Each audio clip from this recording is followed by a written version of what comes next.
Pessoal, bom dia.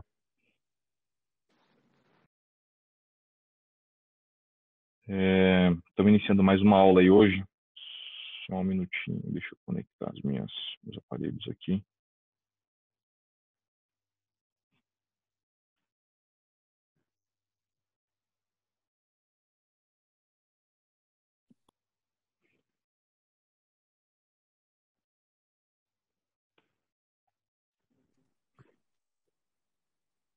Beleza.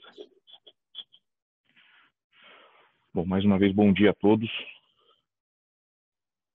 Bom dia, professor. Bom dia. Bom dia, gente. Espero que vocês tenham tido um ótimo final de semana aí de descanso, de relaxamento. Começando aí a nossa segunda-feira com a nossa disciplina de logística. Deixa eu, como eu faço normalmente, projetar aqui rapidamente a minha tela para a gente ver o e-class, especificamente para a gente ver a nossa programação à aula. Aqui estamos nós.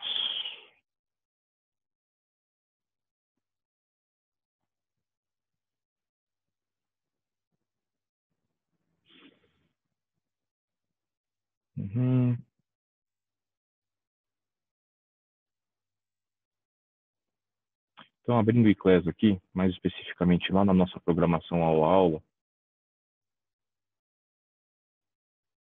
a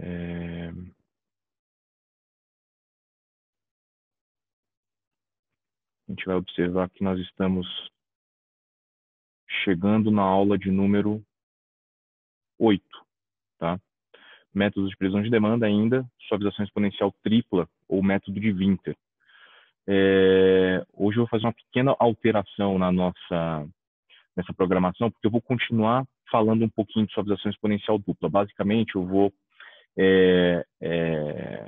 dedicar essa aula à prática, a exercícios, né? Na semana passada eu dei uma explicação longa, a gente utilizou um exercício para fazer essa explicação, mas a gente não praticou. Então a gente começa o dia de hoje, até para consolidar o que a gente discutiu na quinta-feira, a gente começa fazendo um ou dois exercícios de método de Holt. Se sobrar um tempo razoável nessa aula de hoje, a gente entra na suavização exponencial tripla. Caso contrário, a gente começa esse conteúdo na quinta-feira, não tem problema nenhum, porque a gente tem ainda a aula da semana que vem. Então, 1, 2, 3, 4, 5, além da aula de hoje, né? A gente tem ainda 6 aulas até a prova parcial, que é no dia 18. Então, a gente está bem dentro do cronograma, tá ok? Então, hoje a gente começa já trabalhando, botando a mão na massa e fazendo alguns exercícios de método de Holt. Também, antes de começar o exercício, eu gostaria de ir lá na parte de conteúdo, tá? Lá na parte de conteúdo,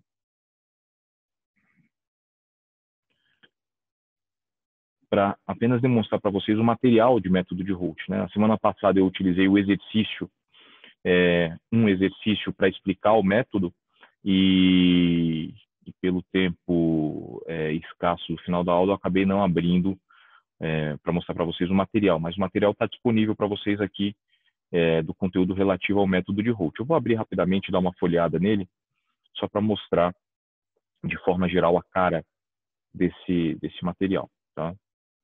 Então, se vocês vierem aqui, fizerem e baixarem esse material, vocês vão encontrar exatamente isso tudo aqui, tá?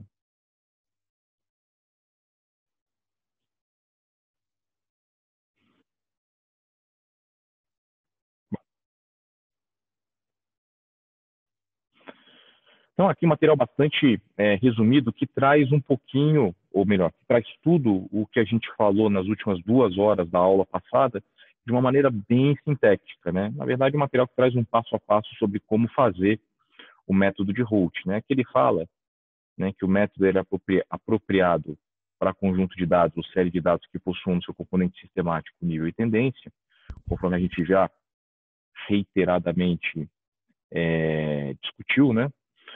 Primeiro passo, a gente estabelece os valores iniciais de L1 e de T1, né, para a gente possa iniciar o cálculo de todos os L's e de todos os T's, e em seguida da previsão L mais T. Então, a gente estabelece LT na posição 1, perdão, L na posição 1 e T na posição 1, de duas maneiras.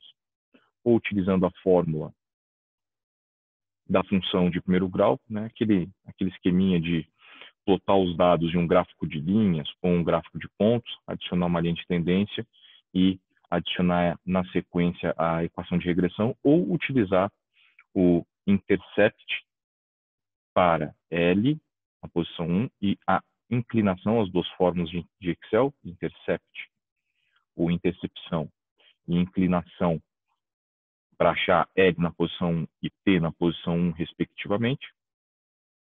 Depois a gente estabelece valores aleatórios de alfa e beta, sendo que ambos devem estar entre 0 e 1. Passo 3. A nossa previsão na posição T mais 1 é igual à soma do L na posição 1 mais o T na posição 1, ou o P na posição atual é igual ao L na posição anterior mais o T na posição também anterior. Aqui é talvez o conjunto de fórmulas mais importante desse método, né? Que são as duas fórmulas que nos ajudam a calcular os L's em todas as posições e os T's em todas as posições. Esse é o nomeado passo 4, né? Com o L eu calculo e com o T eu calculo todas as previsões. E por último, ou melhor, em penúltimo lugar, a fórmula geral do método para calcular, entre aspas, a previsão de qualquer período futuro, dada por LT mais N vezes TT. A gente viu isso em bastante detalhe na aula passada, né? O que é o N, como é que a gente faz para estimar o N e assim por diante. E por último, otimização via solver de alfa e beta para achar o menor erro possível. Tá? Em resumo, foi o que a gente viu na semana passada. Esse daqui, como eu disse, é o segundo método mais complexo. O método mais complexo dentre os 5 métodos de previsão de demanda é justamente o método que a gente vai ver a partir da aula que vem, que é o método de Holt. Tá? Antes também de começar o exercício, para não perder o embalo aqui, deixa eu mostrar essa figurinha que faz tempo que a gente não visita, que é a figurinha que traz os 5 métodos de previsão de demanda baseado em séries históricas ou séries temporais que a gente vai ver até o final desse curso, até o final dessa primeira parte desse curso, que é basicamente um dos principais conteúdos que cai na nossa prova parcial, né? É um dos principais conteúdos que cai na nossa prova parcial. A gente viu média móvel ponderada, média móvel simples, que lida com dados que possuem no seu componente sistemático nível. A gente viu média móvel ponderada, que também lida com conjuntos de dados que possuem no seu componente sistemático nível. Alisamento exponencial simples, a mesma coisa. Conjunto de dados que possuem no seu componente sistemático nível. E a gente viu na semana passada o alisamento exponencial corrigido pela tendência, ou suavização exponencial dupla, ou ainda método de Holt. Os 3 nomes são sinônimos para o método que lida com o conjunto de dados que possuem no seu componente sistemático nível mais tendência. Beleza? Bom, queria ter feito essa primeira breve revisão. Acho que é importante para a gente ir consolidando o conhecimento, se situando dentro do conteúdo. Tá? E agora a gente vai botar realmente o pau na máquina aí para fazer exercício. Então, por gentileza, pessoal, venham aqui na aba de exercícios dos métodos de previsão de demanda, exercícios. Tá? Eu vou liberar esse exercício de número 7 para vocês. Tá? Esse exercício de número 7. A gente vai dar uma praticada. Vai dar uma praticada aí neste exercício. Deixa eu abrir para vocês para ler junto.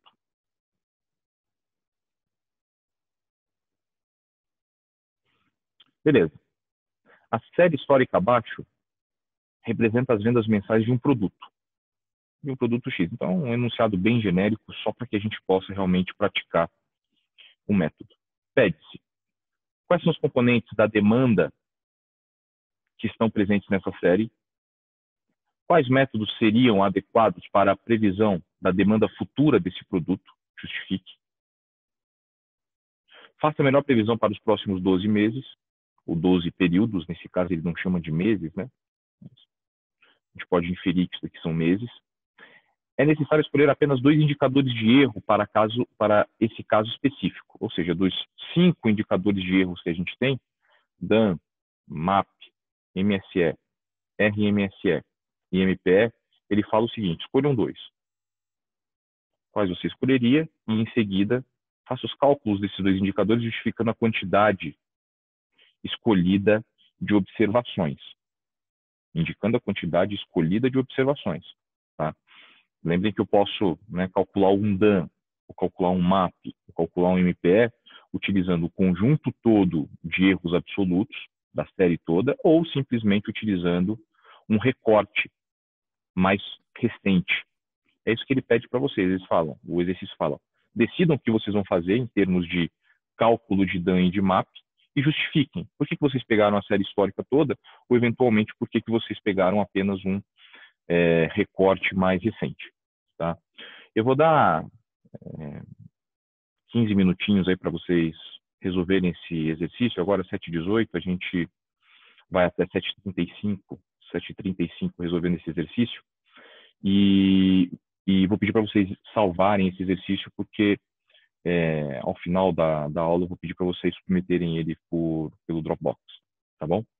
Tentem fazer tranquilos aí, não tem mistério. E qualquer dúvida, eu estou por aqui. Tá?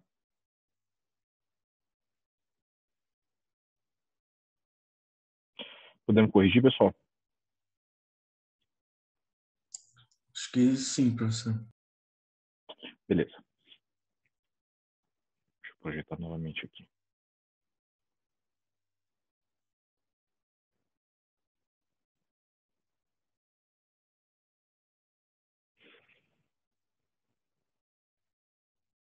Bom, então, a gente tem esse exercício, né, cujo enunciado eu já li. Deixa eu copiar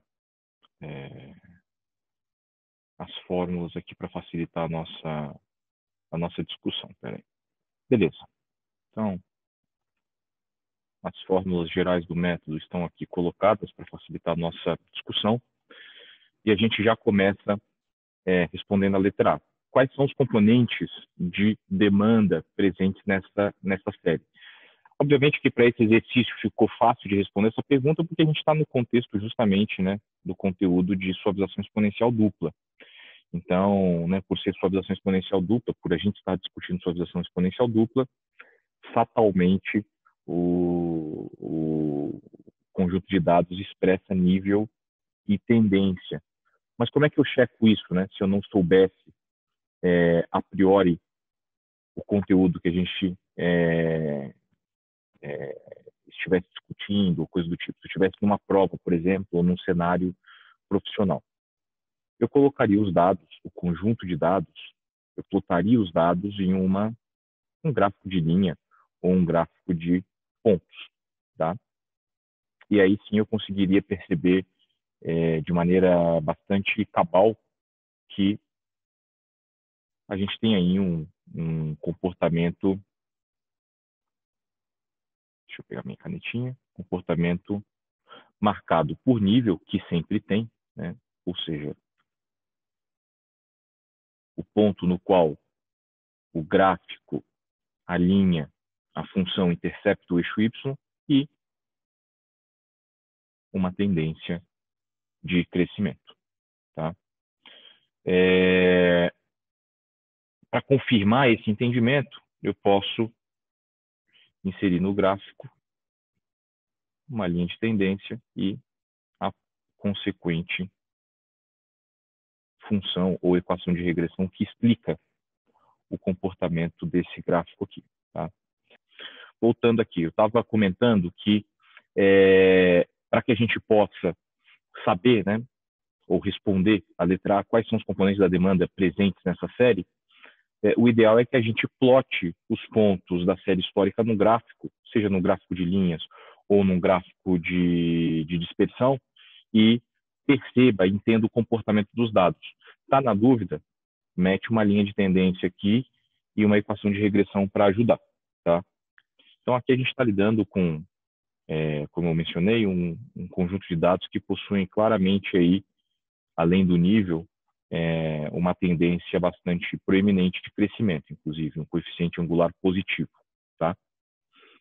Resposta à letra A: quais são os componentes da demanda presentes nessa série? Nível e tendência. A letra B você responde por tabela, né? Quais os métodos seriam adequados para a previsão da demanda futura nesse produto, relacionado a esse conjunto de dados, e justifique a sua resposta. O método apropriado é o método de Holt, ou a suavização exponencial simples, né? Por quê? Por quê? Porque o método de Holt é aquele método do conjunto de métodos de previsão de demanda que lidam com séries históricas de dados para previsão, é aquele que lida com dados que possuam no seu componente sistemático nível e tendência. Ele consegue corrigir a tendência de forma a realizar a previsão de forma adequada, né? Ou seja, de forma a atender esse comportamento sistemático, principalmente de tendência. Tá? Bom, a letra C é a prática em si, né? Faça a melhor previsão para os próximos 12 períodos. Tá? Então, o exercício traz o conjunto de dados, eu já trouxe aqui as fórmulas para que a gente possa utilizá-las, né? As fórmulas, elas sempre estão disponíveis para vocês, obviamente, nesse período em que a gente está distantes, né? Vocês têm acesso ao material, mas mesmo que a gente estivesse tendo as aulas no LEP, essas fórmulas estariam disponíveis para vocês na própria prova. Tá? Então, a gente não exige, né, os professores desse curso de Logística e Supply Chain Management não demandam que os alunos decorem as fórmulas, não faz nenhum sentido, né? A gente disponibiliza essas fórmulas para vocês. O que vocês precisam saber realmente é interpretá-las. Tá? Então, como é que a gente começa aqui a nossa previsão de demanda, né? Eu poderia, vocês vão perceber que eu estruturo o meu problema de maneiras, muitas vezes, não exatamente da mesma forma, né? Então, aqui eu vou colocar uma célula mesclada, né? Vou mesclar 3 células para chamar esse conjunto de células que agora está mesclada de previsão, e aqui eu vou chamar de L, T e P, que é igual a L mais T. Ou seja, todos os meus L's vão ser inseridos aqui, todos os meus T's vão ser inseridos aqui e todas as minhas previsões inseridas aqui. Beleza. Aqui a gente não tem mais nada, eu vou deixar um espaço livre aqui para depois começar a calcular os erros de medida. O que é meu L na posição 1? Eu posso buscar aqui na equação de regressão ou posso fazer o intercepção,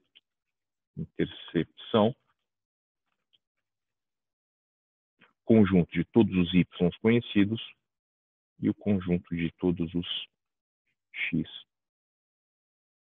conhecidos.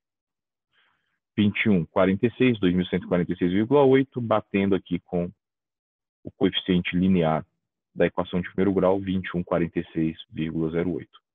E a minha tendência é a inclinação, todos os y conhecidos e todos os x conhecidos. 106,29, 106,29. Eu não tenho previsão na posição 1, porque a minha previsão começa em PT mais 1. né? Começa em PT mais 1. Ou seja, a minha previsão para T igual a 1 é T2 igual a LT, que é 1, mais TT, que nesse caso é 1 também. Então, a gente deixa a nossa previsão na posição 1 vazia e começa a previsão a partir da posição de número 2. O que é a minha previsão na posição de número 2? É o L anterior mais o T anterior. Tá? Professor, como é que você fez o L ali? Eu não vi direito. O L aqui é a beleza. fórmula de intercepção. Tá, obrigado. Tá? Poderia também ter pego aqui direto na equação de regressão.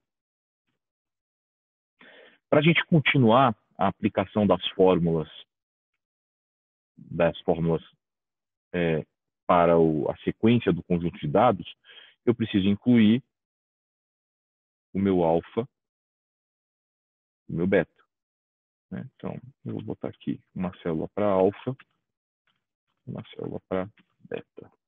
Então, alfa e beta. O exercício não faz nenhuma recomendação sobre qual alfa e qual beta utilizar para início dos cálculos, então eu vou escolher valores aleatórios, vou botar 0,2 e 0,4 para cada um. Beleza. Agora a gente começa a utilizar as nossas, que eu digo, costumo dizer, as fórmulas mais importantes desse método. LT e TT. O que é o LT? LT é alfa vezes DT, ou seja, o L na posição 2 é igual ao alfa vezes o D na posição 2, mais 1 menos alfa vezes L na posição 1, mais T na posição 1. Trocando em miúdos e colocando na prática esses valores, eu tenho alfa travado vezes D na posição de número 2, mais 1 menos alfa travado, vezes L1 mais T1. 23, 25,9. E para o T na posição 2, mesma coisa. O T na posição 2 eu tenho beta mais L na posição 2 menos L na posição 1 mais 1 menos beta vezes T na posição 1. Beta travado vezes LT menos LT menos 1 mais 1 menos beta travado vezes TT menos 1 ou T na posição de número 1. Beleza, eu tenho todas as três fórmulas já estabelecidas e por isso eu posso replicá-las para as células seguintes. Tá? Bom,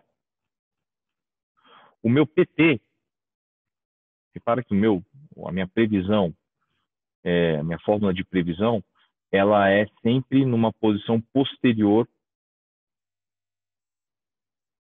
aos argumentos que a compõem. Então, o P na posição 3, por exemplo, é a soma do L na posição 2 e o T na posição 2. O P na posição 4, L na posição 3, T na posição 3, e assim por diante. Isso me leva a inferir que a minha previsão na posição 49 é igual ao L na posição 48 mais o T na posição 48. Ou seja, eu tenho que vir com essa fórmula até a primeira linha onde eu não tenho dado observado. Outra maneira de você se certificar até onde você vai com essa fórmula é abri-la e checar, conferir que todos os dados que ela utiliza estão sendo considerados no seu formato mais atualizado. Ou seja, eu não tenho um cenário como esse aqui, onde dados de LT mais recentes não foram utilizados ainda. Quando eu trago essa fórmula para cá, eu consigo perceber que eu estou pegando o que há de mais atualizado, ou os mais recentes L e T. Aqui é o mesmo raciocínio, né? Para o meu meu LT, eu estou considerando DT, ou seja, um D da mesma linha, e L anterior e T anterior, né? E para o T, mesma coisa. Eu estou considerando L da mesma linha, L anterior e T anterior. O que me leva a concluir que, tanto para T quanto para L, eu venho somente até a última célula onde eu tenho dado observado. Eu não extrapolo essas fórmulas para cá. Se eu fizesse isso, eu perceberia que eu estou pegando células vazias. Né? Nesse caso, eu estou pegando o D na posição 49, que não existe, e no caso do T, eu estaria pegando um L49 aqui, que não existe. Então, eu venho somente até a posição 48. Beleza. Maravilha. Agora, a gente tem que utilizar essa última fórmula geral do método, que é o PT mais N, V, que é igual a LT mais NT. Como é que eu utilizo, né? A gente já viu em detalhes, né? O joguinho, a questão do N, né? Como é que a gente estabelece. Eu vou fazer aqui de maneira mais rápida. Caso alguém tenha dúvida, me avisa que eu repito sem problema algum. Vamos lá. PT mais N é igual a LT mais N vezes T. O que é o LT? O LT é o L na posição 48 travado. Mais N, que é a subtração da posição em que eu estou, menos a última posição onde eu tenho LT e TT, nesse caso 48, travado. O N, né, é a contagem a partir da célula onde eu tenho o meu último L e o meu último T, e o meu último dado observado. Tá? Um N5 significa que eu estou na posição 55, ou seja, um N7 significa que eu estou na posição 55, ou seja, 55 menos 48, 7. E assim sucessivamente. Nesse caso aqui, posição 50, eu tenho um N equivalente a 50 menos 48, 2. Vezes T na posição 48, travada. Beleza? Então, replicando a fórmula, eu tenho a minha previsão ainda não otimizada para os períodos 49, 50, 51, 52, 53, 54 e assim sucessivamente. Tá? Tudo certo até aí, gente? Todo mundo na mesma página aí? Tranquilo? Não? Sim? Beleza. Sim. Beleza. Bom, a aplicação do método ainda não acabou, né? Eu ainda preciso fazer a otimização. E aqui eu já vou emendar com a letra D, né? Ele fala, olha, é necessário escolher apenas 2 indicadores de erro para esse caso específico. Quais você escolheria? E em seguida faço os cálculos desses 2 indicadores, justificando a quantidade escolhida de observações.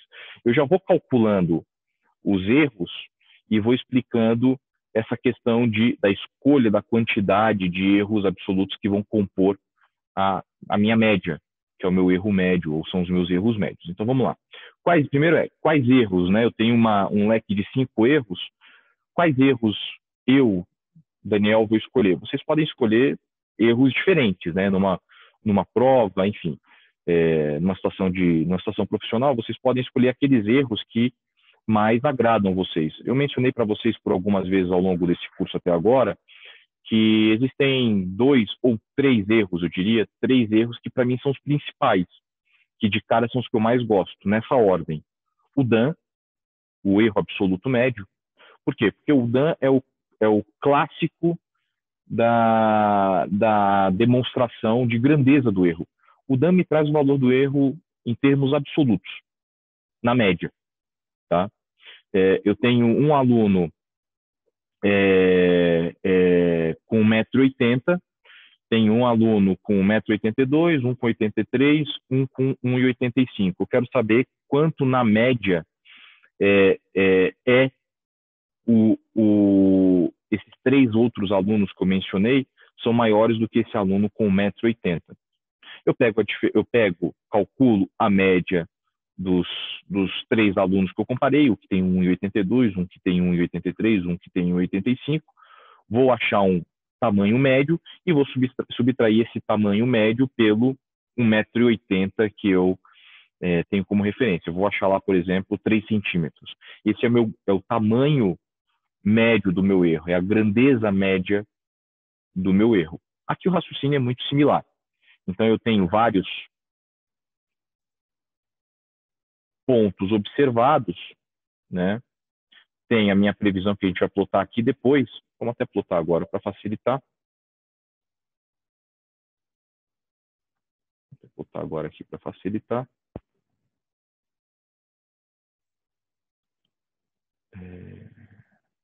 Selecionar dados, adicionar, previsão, série.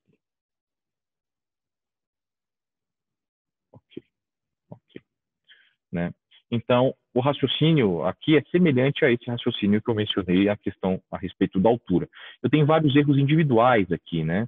Que é basicamente a diferença entre dado observado e previsão realizada. O DAM me entrega a média dessas distâncias em valor absoluto.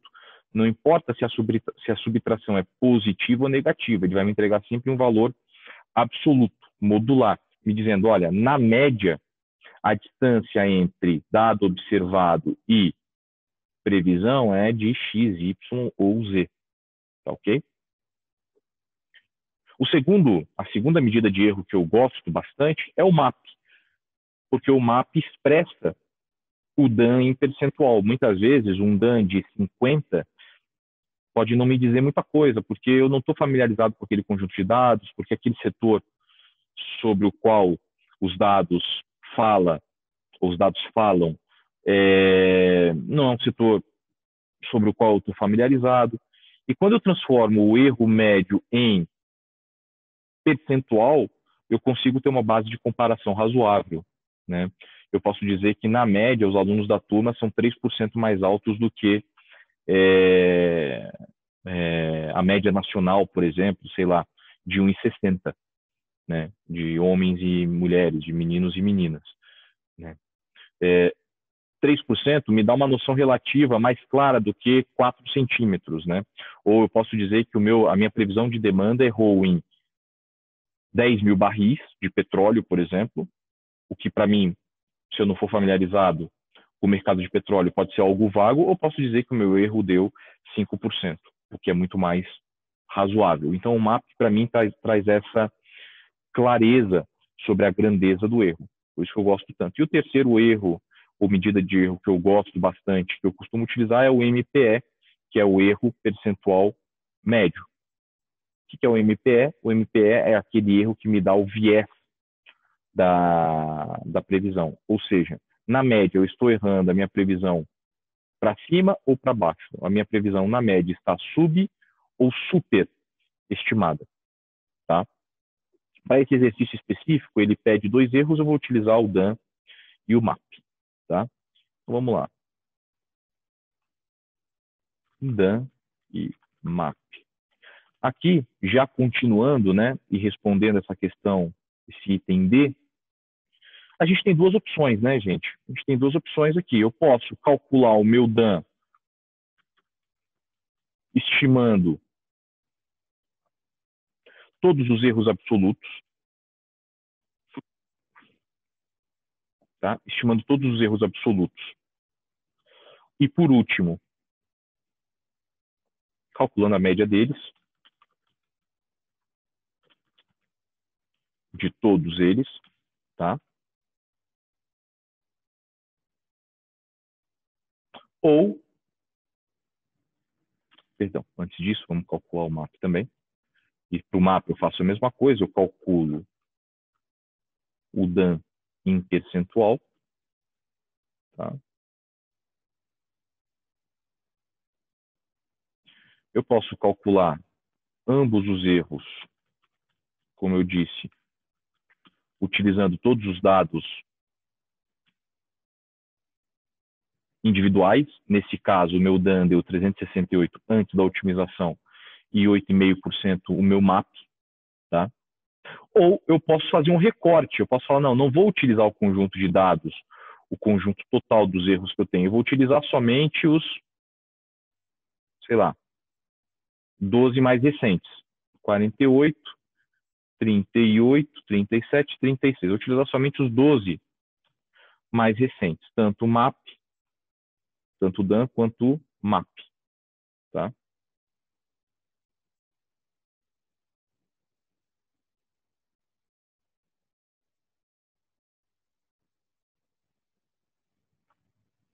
Eu poderia fazer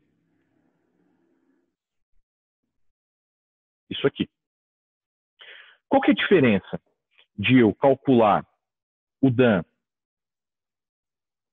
utilizando todos os erros individuais e também o MAP dessa maneira, ou utilizar somente um recorte, né? A pergunta do exercício é, ou a provocação que o exercício faz é, faça o cálculo desses dois indicadores, justificando a quantidade escolhida de observações. Justificando a quantidade escolhida de observações. Ora, se eu escolho somente um recorte, eu estou privilegiando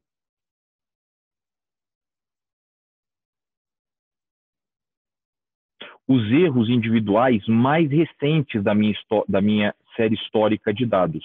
Eu estou ignorando o impacto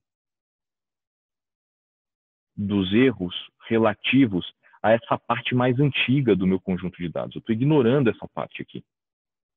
Eu considero a parte mais recente do meu conjunto de dados. Tá? E qual que é a significância disso? Qual que é o impacto? Qual que é a importância disso? Repara só, vamos imaginar indústria automotiva. Eu até estava mencionando esse exemplo para alguma colega, eu acho que para a Laura, no final da aula passada.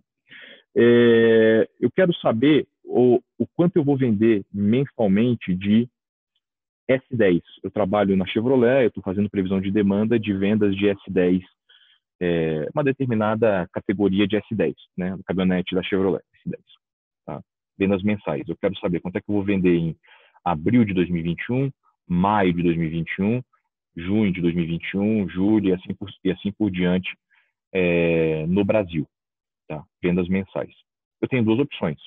Eu posso utilizar uma série histórica mais recente de dados, tipo 1 ou 2 anos atrás, e estimar o quanto de S10 eu vou vender no ano seguinte. Ou eu posso utilizar uma série histórica de 15 anos de S10. Eu tenho uma série histórica de 15 anos de S10, porque S10 é um modelo muito antigo, já fabricado no Brasil.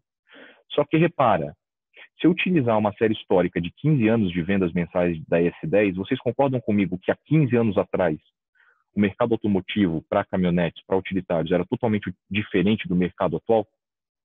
O que a gente tinha 15 anos atrás em termos de utilitário? A gente não tinha, ou se tinha, estava no início, a gente não tinha, ou tinha pouca L200, Frontier, Hilux, Ranger sempre teve, mas talvez era o principal competidor aí da S10. Hoje a gente tem uma gama de caminhonetes de porte médio disponíveis. Além das caminhonetes de porte médio, a gente também tem utilitários de porte pequeno, tipo Estrada, tipo Saveiro, tipo Toro, que não existia, tipo Oroch, que não existia e agora tem. Então, o mercado de 15 anos atrás é muito diferente do mercado de hoje. A conjuntura do mercado de 15 anos atrás é muito diferente da conjuntura do mercado de hoje. Então, esse exemplo ilustra o motivo pelo qual, muitas vezes, eu opto por dados mais recentes. Porque, como eu falei em outras aulas nossas, o que é mais recente tende a ter mais correlação, mais aderência com o futuro de curto prazo. O que aconteceu há alguns meses atrás, na maioria das indústrias, na maioria dos mercados, tende a ter mais aderência com aquilo que vai acontecer nos próximos meses. O exemplo das ações do Google, né? Repara que lá a gente fez um cálculo de previsão de ações, de preço de ações, para os 30 dias do mês de dezembro. E a gente utilizou meses de agosto, setembro, outubro e novembro, se eu não me engano. 4 meses ali, dentro do mesmo ano. Faria sentido a gente utilizar uma série histórica do Google de 15 anos, de 10 anos, de 5 anos, para calcular uma expectativa de valor diário das ações para a semana seguinte? O que aconteceu há 15 anos atrás, 10 anos atrás, não tem mais muita relação com a realidade atual. Então, esse é o motivo pelo qual a gente pode optar por dados ou por erros mais recentes para o cálculo do nosso erro médio, em detrimento de utilizar a série histórica inteira dos dados. Tá? Professor, está errado utilizar a série histórica inteira dos dados? Não está errado. De novo, dependendo da conjuntura, você pode usar a série histórica toda dos dados. Tá? Se a gente estiver falando de vendas de restaurante, vendas diárias de determinado prato em um restaurante, você pode ter uma série histórica de 30, 40, 50, 80 dados. Poxa, mas aqueles dados são diários, né? Então, falar em 80 pontos, 80 dados, que compõem uma série histórica de 80 dados, está falando de 80 dias, né? Ou de 10 semanas atrás, se a gente for pensar em semana.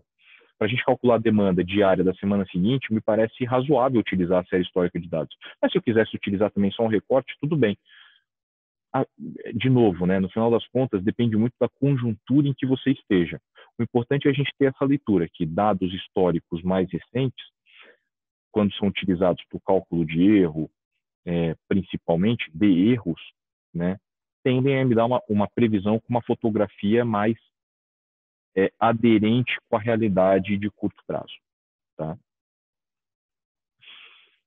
Bom, e com isso a gente responde a letra D e finaliza o exercício à exceção, exceto pelo fato de que a gente ainda não calculou ou não rodou o solver, não otimizou o erro. Né? Então, vamos manter o cálculo de Dan e MAP utilizando somente os 12 últimos dados e vamos fazer essa otimização. Então, o que eu quero? Eu quero o Dan o menor possível.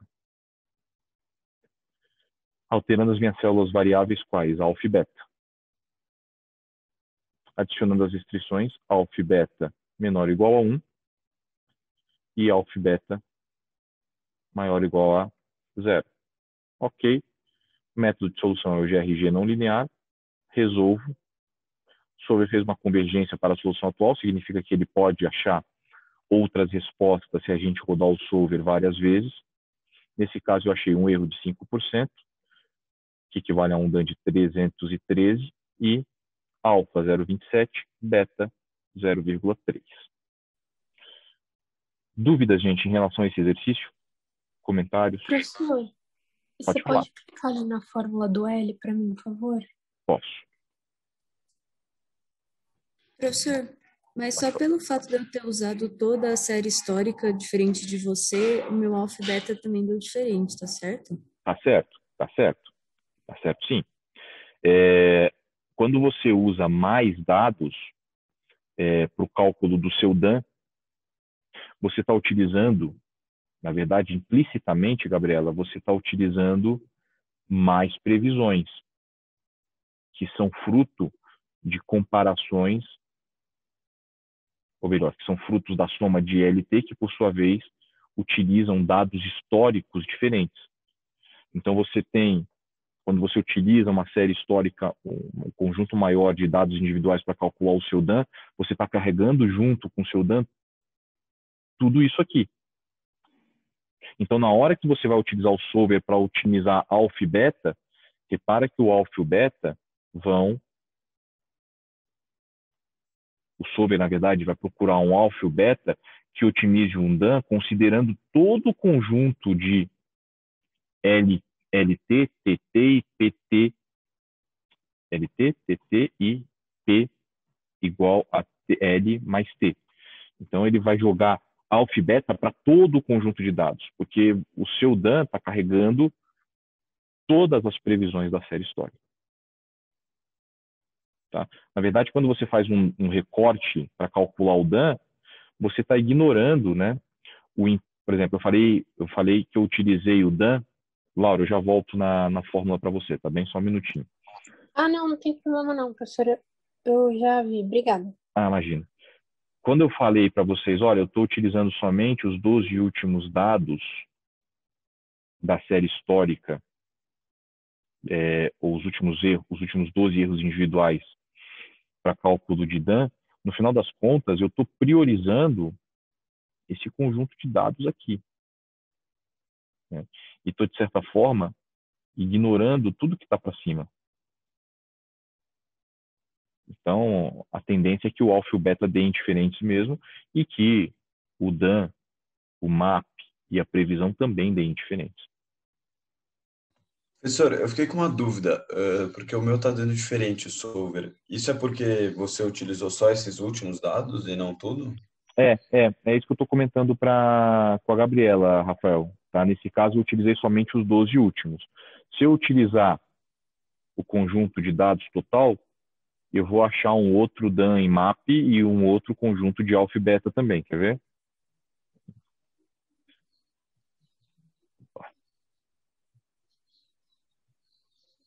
Vamos utilizar agora todo o conjunto de erros individuais aqui para o cálculo de DAN e de MAP. Aqui já está em valores aleatórios, então eu vou manter o alfa e beta que eu encontrei anteriormente e vou rodar o solver. Repara que, anteriormente, quando eu utilizei somente os 12 últimos erros individuais, eu tinha achado, acho que 5% aqui. Aqui eu não me recordo direito, mas era acho que 200 e pouco. Agora que eu utilizei todo o conjunto de dados, eu encontrei 357,1 e alfa 0,67 e beta 0. Perfeito, obrigado. Tá? Imagina. E qual que está certo e qual que está errado? Né? A pergunta é, professor, tem um certo e um errado? Não tem. Não tem um certo e um errado. Tá? Não tem um certo e um errado. A diferença é que eu, no primeiro momento, decidi utilizar somente os 12 erros mais recentes, os 12 erros absolutos relacionados aos dados mais recentes. E, teoricamente, eu encontrei um DAN, um MAP e uma previsão, teoricamente, um pouco mais aderente com a realidade, porque eu utilizei somente dados mais recentes. Mas significa que quem utilizou o conjunto inteiro de erros individuais errou a previsão? Não, de jeito nenhum. Tá? De jeito nenhum. Obviamente que depois a gente tem que fazer um trabalho, principalmente se a gente estiver no mercado, né, trabalhando, de avaliação dos erros, né? Vem cá, o que dá o melhor erro? Porque no final das contas o que importa para mim é isso aqui, né? Eu quero saber quanto é que eu vou ter de vendas futuras, ou de faturamento futuro, ou de custo futuro para tomar as minhas decisões de negócios, né? Então, quanto menor o erro, mais apurada é a minha previsão e, portanto, melhor vai ser a ferramenta que eu vou ter para tomar decisão. Tá? Ô, professora, eu acho que eu perdi essa parte que você fez a previsão. Você tem como clicar na célula, a parte em amarelo? Tem. Qual a fórmula que você usou? Essa aqui, ó. Deixa eu trazer para cá. PT mais N igual a LT mais N vezes T. Perdão. LT mais N vezes TT. Obrigada. Ó, imagina. Tá? Então, aqui só para consolidar aí. Só um minutinho aqui. LT mais N, que é a posição atual onde eu estou, 53 nesse caso, menos 48, vezes o TT. Tá aqui. Tá? Quem ia perguntar? Pois não?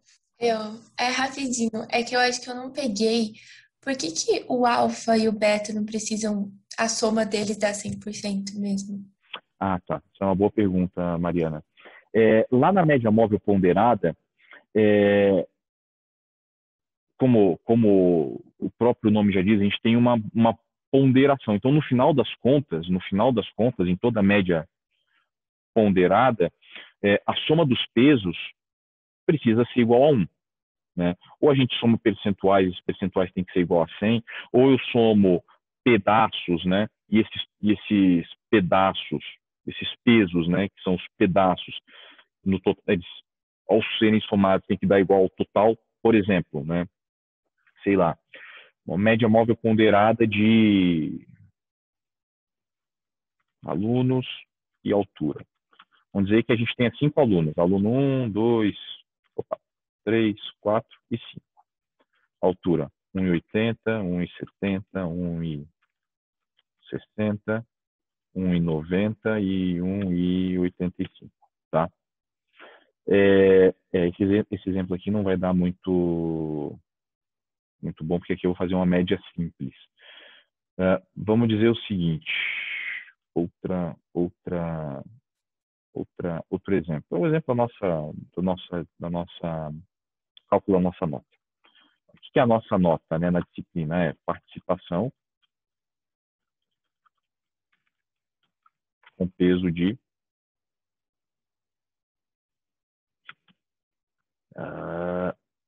20. Parcial com peso de 40 e final com peso de 40. Tá? Então, vamos dizer que um aluno ou uma aluna X tirou 5 na participação, tirou 7 na parcial e tirou 7 na final. Aqui fica muito fácil da gente calcular a média móvel, a média ponderada, né? 0,2 vezes 5 mais 0,4 vezes 7 mais 0,4 vezes 7. Tudo isso sobre 0,2, 0,4 mais 0,4 mais 0,4, que dá 1. Tá? Então, essa é a essência da média ponderada. Eu dar fatores, pesos diferentes para componentes da média diferente. Aqui a gente não está falando de média ponderada. Aqui a gente não está falando de média ponderada. Tá? Aqui o alfa e o beta, eles são meras variáveis da fórmula de LT e de TT. São variáveis. Tá? Eles não são pesos. O alfa e o beta não são pesos, pelo menos não pesos no sentido do termo que a gente utiliza para médias ponderadas ou médias móveis ponderadas. Por isso que a somatória deles não precisa ser igual a 1. A única coisa que eu preciso ter aqui é que ambos precisam estar entre 0 e 1. Não sei se eu consegui responder a sua pergunta, Mariana. Conseguiu, entendi, sim. Tá? Uhum. E essa é uma pergunta bastante importante, porque a gente só vê só média móvel ponderada dos 5 métodos que a gente vê, requer que a gente some os pesos e que os pesos deem igual, a somatória dos pesos seja igual a 1. É somente nesse método. Só que a gente utiliza o conceito de pesos também nos outros métodos, né? Tanto na associação exponencial simples, quanto no Holt, quanto no Winther. E muitas vezes confunde na hora da prova, porque ou lá se cai um exercício de média móvel ponderado, o aluno acaba esquecendo de fazer a somatória dos pesos como restrição, ou às vezes no Holt, ou no Winther, ou na suavização exponencial simples, na suavização exponencial simples menos, porque é só um peso, mas no Holt ou no Winther, o aluno acaba colocando como restrição que a soma dos pesos tem que dar igual a 1, o que não é verdade. Então tem que ter bastante atenção em relação a isso, tá? Tá bom, obrigada. Imagina. Mais dúvidas, gente? Comentários? Não? Sim? Tá. Agora é 8h22. A gente tem 2 opções aqui. Ou a gente começa o Winther, método de Winther, ou a gente faz mais um exercício para encerrar a aula. Eu acho que eu vou começar o Winther agora. Eu acho que dá tempo. Meia hora. Não, talvez não. Acho que não. Vai ficar muito apertado. Vamos fazer mais um exercício hoje. Tá? A gente encerra a aula de hoje só fazendo essa prática, essa consolidação do método de Holt. E daí na quinta-feira a gente começa cedinho com o método de Winther, cabeça fresca, para absorver esse último método de previsão de demanda. Então, Deixa eu colocar aqui o meu iClass aqui para vocês. Deixa eu fechar esse exercício, não salvar. Beleza, vem para cá. Esse aqui.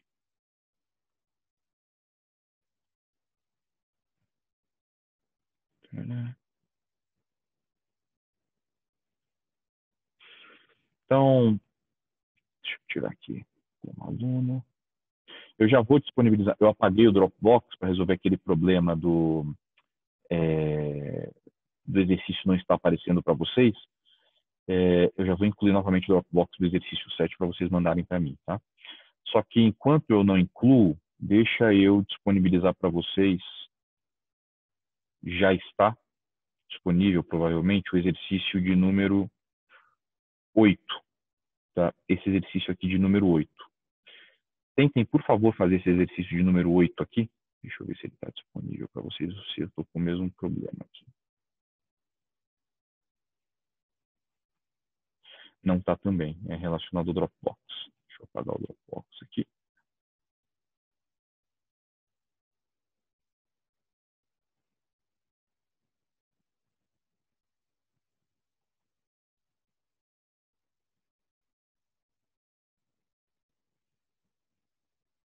Pronto, imagino que agora vai aparecer para vocês o exercício 8. Não ainda. Peraí que vai aparecer. Exercício 8.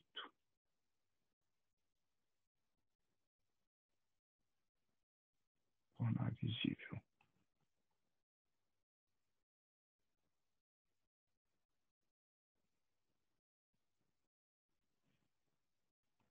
Professor, para mim já apareceu o 8. Já apareceu, Jéssica? Beleza, show de bola. Apareceu. E também. Não, maravilha.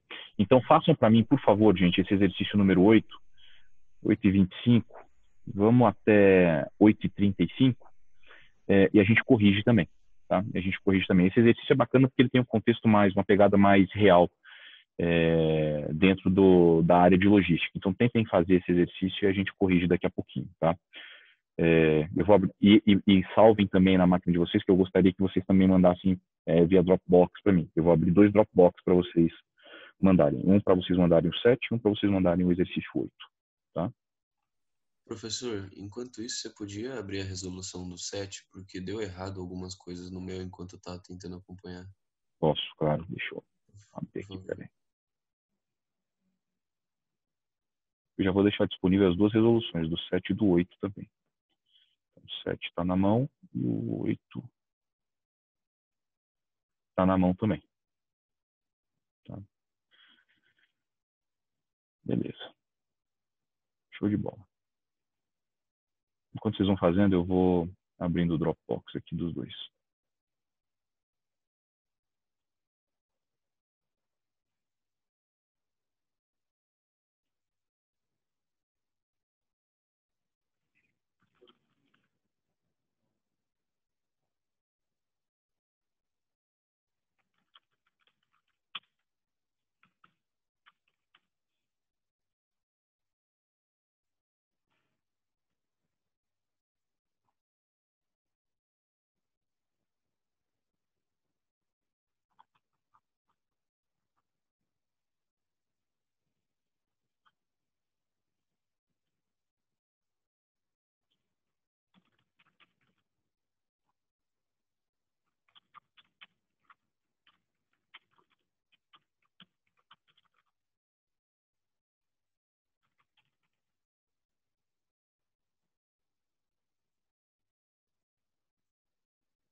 Professor, mas nesse caso do exercício 8, você tem que calcular o L e o T para cada uma delas? Deixa eu abrir aqui, peraí.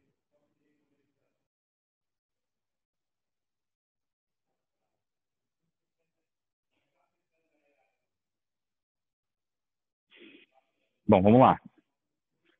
Na verdade, não. Na verdade, não. O exercício, ele tenta confundir um pouco, Gabriela e pessoal. Ele tenta fazer uma confusão, porque ele te dá 3 rotas, né? Ele fala Ribeirão Preto, Guarulhos, Ipatinga, Guarulhos e Londrina, Guarulhos, né? Mas repara que o foco do exercício é só Ribeirão. Ó, qual é a previsão de custo diário para a rota Ribeirão Preto, Guarulhos? Distância entre Ribeirão Preto e Guarulhos.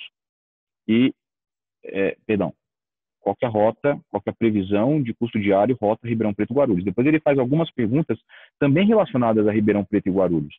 Então, Ipatinga e Londrina aqui estão de bobo. Eles estão só para confundir. Você tem que fazer o cálculo em cima só da série histórica de Ribeirão Preto e ignorar Ipatinga e Londrina. Beleza?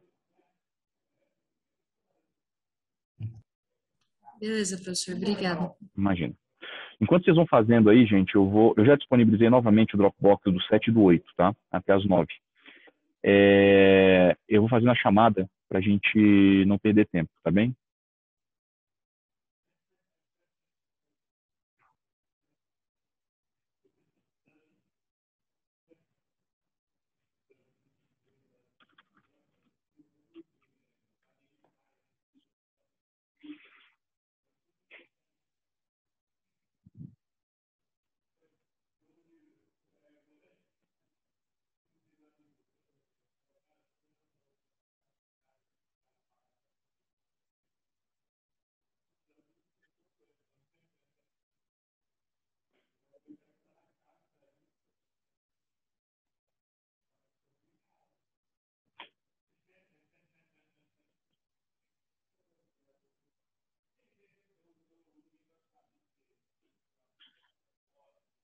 André Goldberg.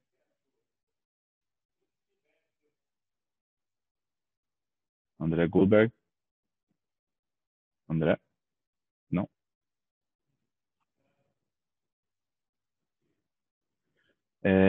Angélica. Angélica.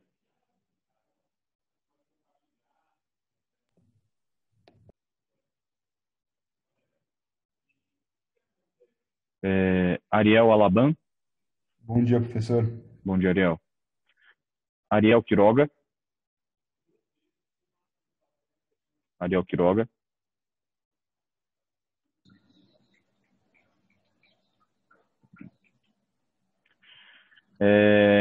Caroline Barros. Aqui, professor. Oi, Caroline. Christian. Christian, tá por aí?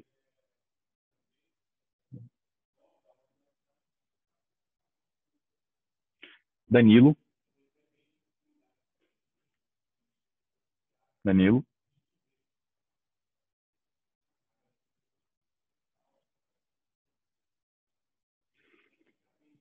Felipe.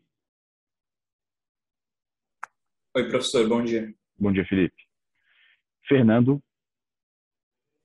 Presente, professor. Beleza. Frederico Borini. Aqui, professor, bom dia. Bom dia, Frederico. Frederico Guião. Aqui, professor. Beleza. Gabriel Vertain. Presente, professor. Beleza. Gabriel Adachi. Presente, professor. Gabriela Moretti. Tá por aí, a Gabriela, né? Aqui, professor. Beleza. Gabriela Carneiro. Tô aqui, professor. Tá. Gabriela Castro. Tô aqui, professor. Tá. Giovana. Presente, professor. Guilherme. Guilherme tá por aí?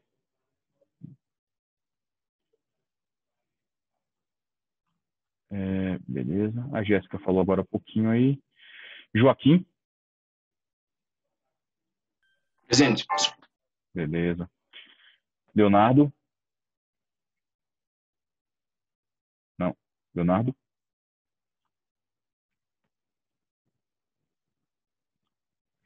Lucas? Perdão, Lucas Maranhão? Presente, professor. Bom dia. Bom dia, Lucas. Lucas Peronovitch está aí. Lucas Vilela? Aqui, professor. Bom dia. Bom dia. Luísa? Luísa Helena? Aqui, professora. Luísa Maluli? Aqui. Luísa Luna? Bom dia, professor. Bom dia, Luísa. Maria Laura? Aqui, professor. Mariana Barbieri? Oi, professor. Bom dia. Bom dia. Mariana Sarkis está aí. Marina Camargo? Aqui, professor. Nicolas? Nicolas? Não? Tô aqui, professor. Desculpa. Bom dia.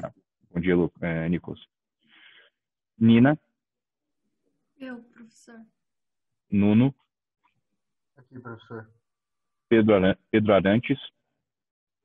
Eu sou. Bom dia. Bom dia, Pedro. Pedro de Souza? Aqui, professor, presente. Pedro Ferraz? Aqui, professor. Pedro Jabali? Aqui, professor. Bom dia. Bom dia, Pedro. Rafael Almeida? Aqui, professor. Rafael Gomes? Presente, professor. Bom dia. Bom dia, Rafael. Rafael Ferretti? Rafael Ferretti? Raíza? Aqui, professor. Renata? Aqui, professor. Ricardo? Ricardo Patrício, tá por aí? Não.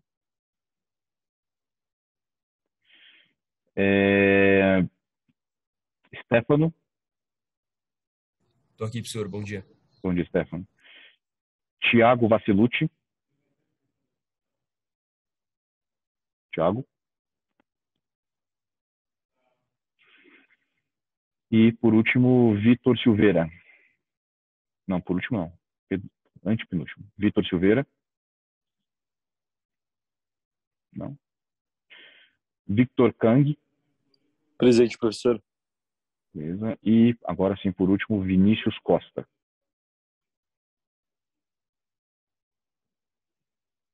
Vinícius? Não? Beleza. Como é que estamos aí, gente, de exercício? Podemos corrigir, não?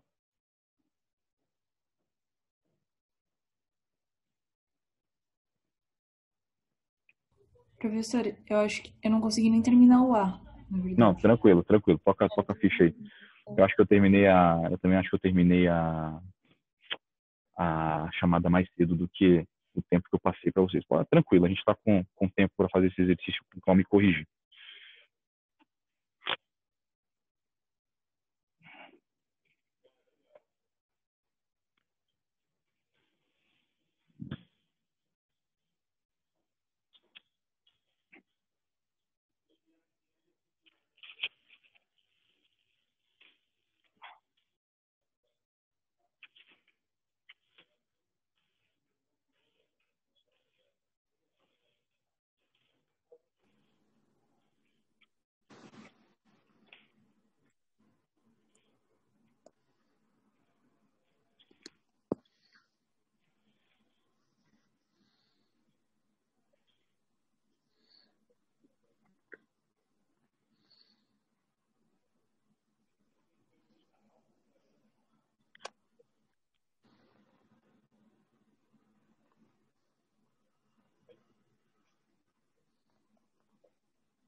Pessoal, esse é o tipo de exercício que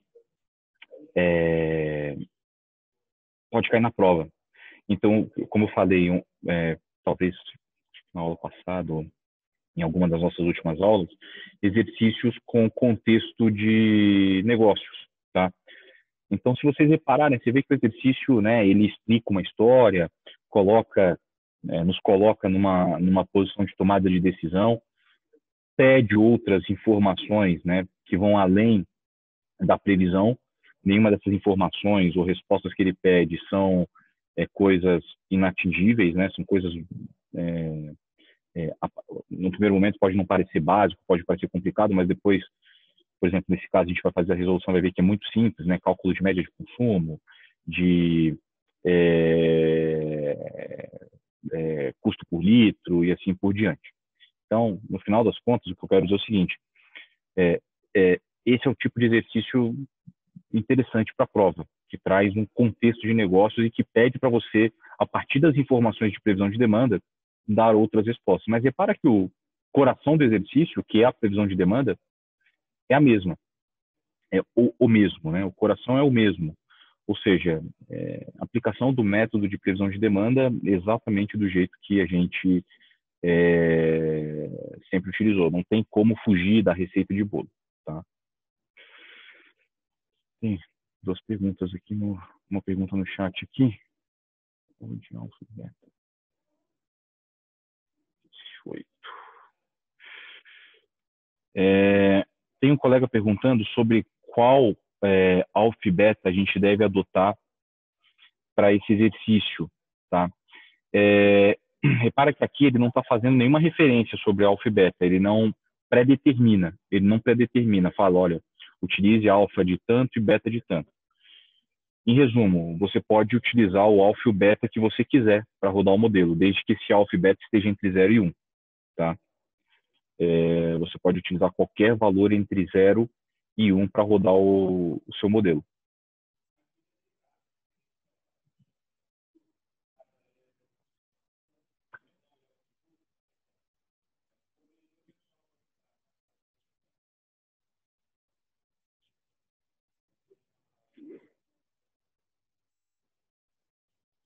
Podemos corrigir, gente? Acho que a letra A sim, professor, mas não dá tempo de fazer as outras. Não, tudo bem. Vamos fazer o seguinte, então. Falta 5 minutos para acabar a aula também. Esse eu vou deixar de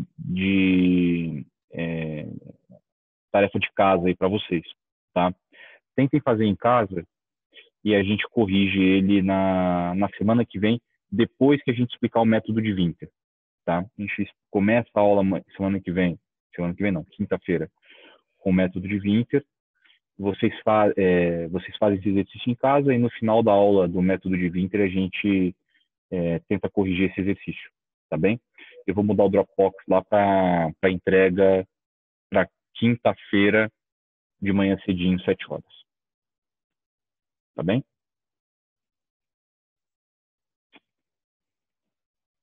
Beleza? Beleza, professor. Obrigado.